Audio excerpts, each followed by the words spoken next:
John Champeau and Atari have joined forces to bring us Caverns of Mars for the Atari 2600. This game was originally released as Conquest of Mars by Champ Games and sold at Atari Age until its last chance sale in 2023.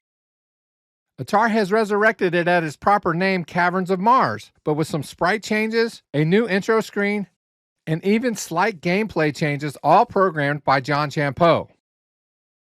The game comes complete in box with original artwork by Pat McCormack, a nicely labeled game cartridge in its own sleeve, and a full-color manual. This game is fully compatible with your original console, but it's also compatible with the new Atari 2600 Plus and the 7800 Plus.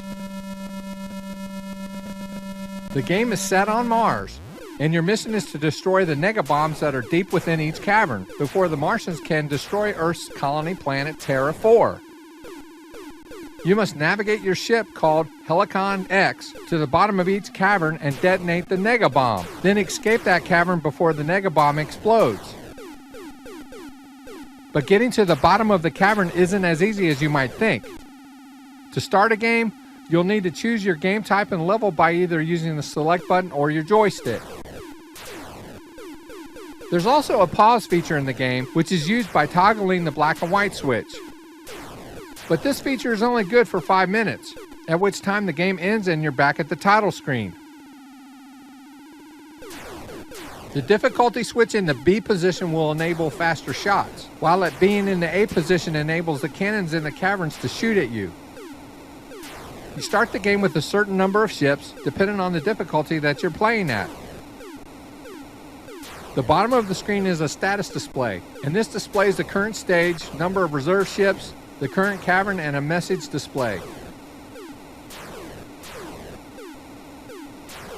As you descend down each cavern, you must avoid running into the walls, as well as any object within the cavern, with the exception of the negabomb. But you have a fuel gauge that will decrease as you move within the cavern. To replenish your fuel, you need to shoot the fuel pods on your way to the bottom of the cavern. There are different stages that you must go through, and they're dependent upon the difficulty that you're playing at. In the tunnel stage, you maneuver down the cavern, avoiding the walls and shots fired by the cannons.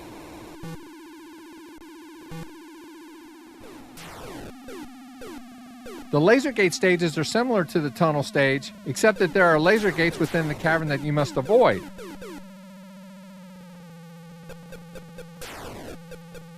In the rocket stage, you must shoot or avoid the rockets coming at you, as well as fuel pods along the way, but you must still shoot the fuel pods to maintain a good fuel level.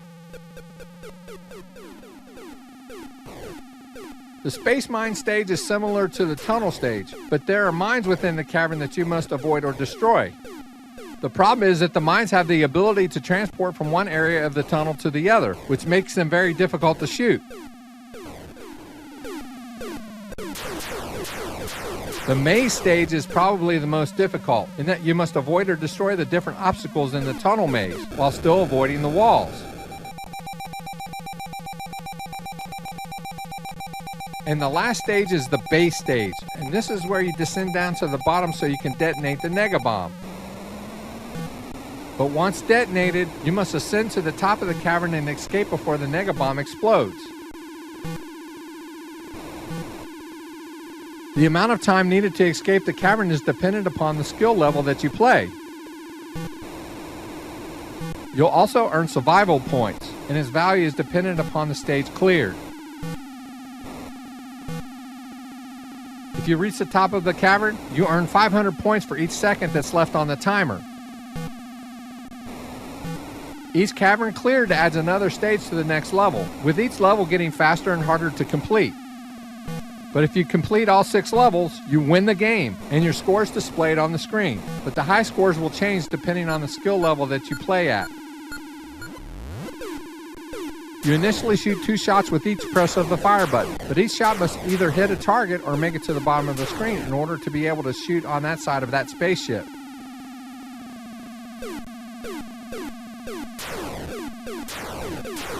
You earn 10 points for each parsec traveled, 150 points for destroying a fuel pod, 200 for a bunker, 250 for each rocket, and 300 points for each mine. If you make it through each level without losing the ship, then you will be awarded your survival points, which is dependent on the level that you complete. Tips for playing the game are to shoot as many targets in the tunnel stage as you can, being sure to destroy the fuel pods when possible.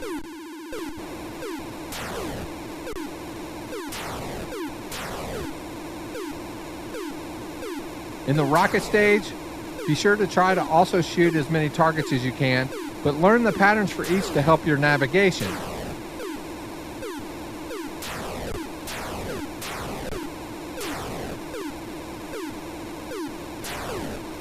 In the laser gate stage, be sure to memorize where the laser gates are. You can approach them quickly and then pull back to slow down in the areas needed to get through the gates.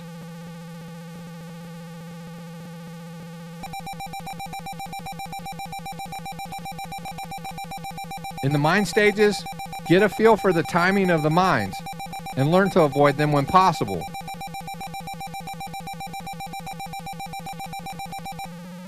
And as the levels increase throughout the game, plan on playing more aggressively in order to complete those harder levels.